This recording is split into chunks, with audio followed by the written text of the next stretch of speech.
क्या हाल है दोस्तों। मैं हूं आपका अपना स्टोरी किंग 07 और आज हम जा रहे हैं एक ऐसे सफर पे जो हजारों साल पुराना है। हाँ, आपने सही सुना। आज हम बात करेंगे मिस्र के इतिहास के बारे में। मिस्र, यार, ये नाम सुनते ही दिमाग में एक अलग ही इमेज बनती है। विशाल पिरामिड, रहस्यमयी ममी और वो ताकतवर फराओ। लेकिन क्या आप जानते हैं कि मिस्र का इतिहास सिर्फ पिरामिडों तक ही सीमित नहीं है। इस देश ने दुनिया को बहुत कुछ दिया है, कला, संस्कृति, विज्ञान और भी बहुत कुछ। तो चलिए बिना देर किए टाइम मशीन स्टार्ट करते हैं और चल पड़ते हैं मिस्र के अतीत की सैर पे। तो दोस्तों, सबसे पहले हम उतरते हैं प्राचीन मिस्र में। ये वो जमाना था जब नील नदी के किनारे एक महान सभ्यता ने जन्म लिया। यहाँ के राजाओं को फराओ कहा जाता था और इन्हें देवता मानकर पूजा जाता था। मतलब सोचो, इतना रुतबा। प्राचीन मिस्र की राजधानी पहले मेम्फिस थी और फिर बाद में थीब्स बन गई। और हाँ, ये वही जमाना था जब उन विशालकाय पिरामिडों का निर्माण हुआ था। सबसे फेमस तो गीजा का महान पिरामिड है, जिसे फराओ खुफू ने बनवाया था। और हाँ, ममीज के बारे में तो सुना ही होगा।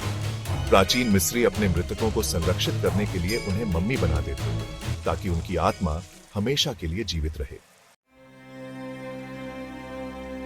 समय बदला और 332 ईसा पूर्व में सिकंदर महान ने अपनी फौज के साथ मिस्र पर कब्जा कर लिया।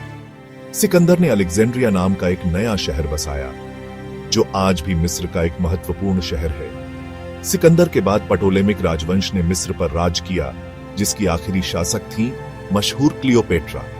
क्लियोपेट्रा के बाद 30 ईसा पूर्व में रोमन आधम के और मिस्र बन गया रोमन साम्राज्य का हिस्सा। मतलब समझ रहे हो, एक के बाद एक सबकी नजर थी मिस्र की संपन्नता पर। 7वीं शताब्दी में एक नई ताकत का उदय हुआ, इस्लाम। 641 ईस्वी में अरब मुस्लिम सेनाओं ने मिस्र पर कब्जा कर लिया और इस्लाम धर्म तेजी से फैलने लगा। इसके बाद तो मिस्र की संस्कृति और इतिहास में एक नया ही अध्याय जुड़ गया। 13वीं शताब्दी में मामलूक शासकों ने मिस्र की बागडोर संभाली। ये मामलूक योद्धा पहले गुलाम थे, जिन्होंने अपनी ताकत और बहादुरी से सत्ता हासिल की थी। चैप्टर 4।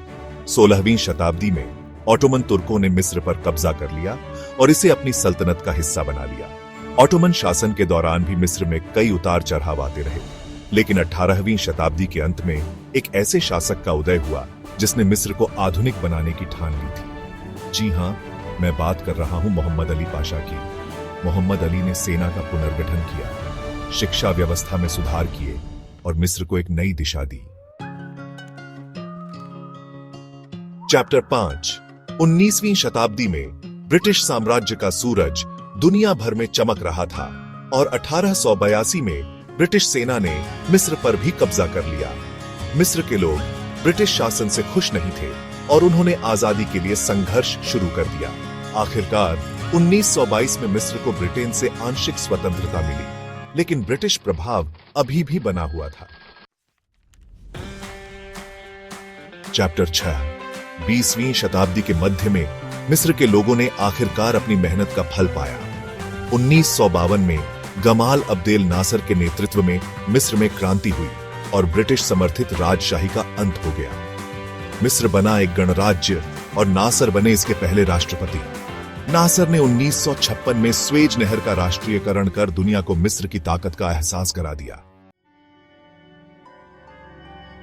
तो दोस्तों, ये था मिस्र का इतिहास। एक ऐसा इतिहास जो हजारों साल पुराना है और जिसमें उतार चढ़ाव, संघर्ष और जीत सब कुछ समाया हुआ है। प्राचीन सभ्यता से लेकर आधुनिक गणराज्य तक मिस्र ने एक लंबा सफर तय किया है। आज मिस्र एक महत्वपूर्ण देश है जिसकी अपनी एक अलग पहचान है। तो अगली बार जब भी आप मिस्र का नाम सुने तो याद रखना, ये सिर्फ एक देश नहीं बल्कि इतिहास का एक खुला किताब है। ऐसे ही और दिलचस्प कहानियों के लिए हमें सब्सक्राइब करें।